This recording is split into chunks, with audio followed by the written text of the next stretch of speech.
Before you feel convinced, before you feel inspired, before you feel reassured, you want to know one thing. Does this make sense? Do the pieces fit? Do the reasons add up? Is there a path from evidence to conclusion? When something feels logical, it feels safe, reliable, responsible. That feeling has a name, logos, and it's the appeal to reason. This is Reclaiming Rhetoric. Today, we're taking a deep dive into the appeal of logic. Because even when emotion moves you, before credibility reassures you, you still want to believe your decision is justified. Logos gives you that justification. The word logos comes from Greek. It means word, reason, account, explanation. In classical rhetoric, logos referred to the structure of an argument, how claims are supported, how conclusions follow, how evidence is used. It's not just about having facts, it's about arranging them so they make sense. Aristotle believed logos was the foundation of persuasion. In an ideal world, good arguments would stand on reasoning alone. If A is true and B follows from A, then B must be true. Clear, ordered, compelling, that's logos at work. Let's make this concrete. Imagine someone says, "This product saves you time," that's a claim. Now they add, "It automates 3 tasks that normally take 20 minutes each," that's support. Then, "So you save about an hour a day," that's inference.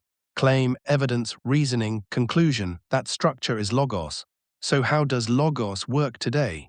First, data, numbers, statistics, measurements, percentages. Studies show, on average, according to research, data creates authority. It feels objective, neutral, scientific. But numbers don't speak for themselves. They're selected, framed, interpreted. Data is rhetoric, not truth in raw form. Second, examples and comparisons.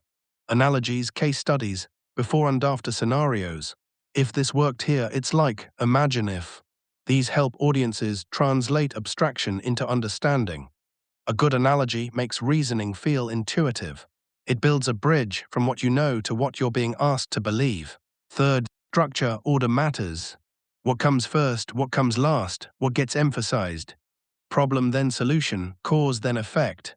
Cost then benefit, past then present then future. Logical sequencing guides thought.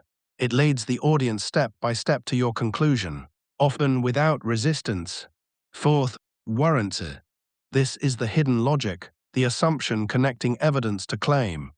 For example, experts agree, so it must be true. The unstated warrant is, experts are reliable. Sometimes that's reasonable, sometimes it isn't. Good logos makes warrants visible, bad logos hides them.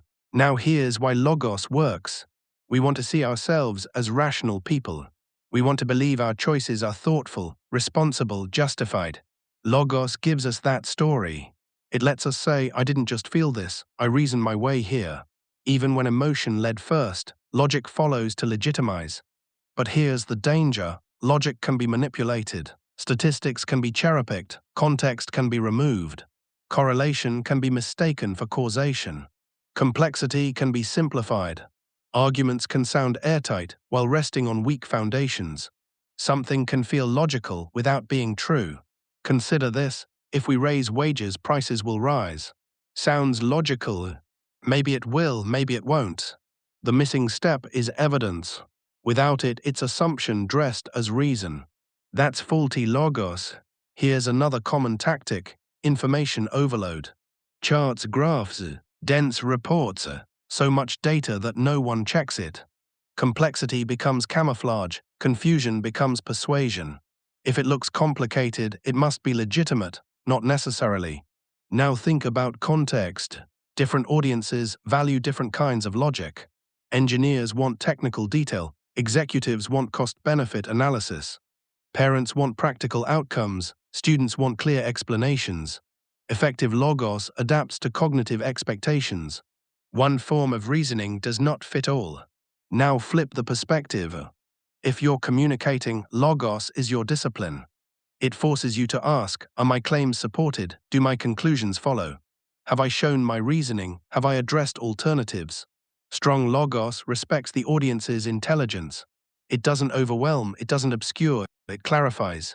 Weak logos looks like this: vague statistics, unexamined assumptions, false dilemmas, oversimplified causes, selective evidence, arguments that collapse under basic scrutiny.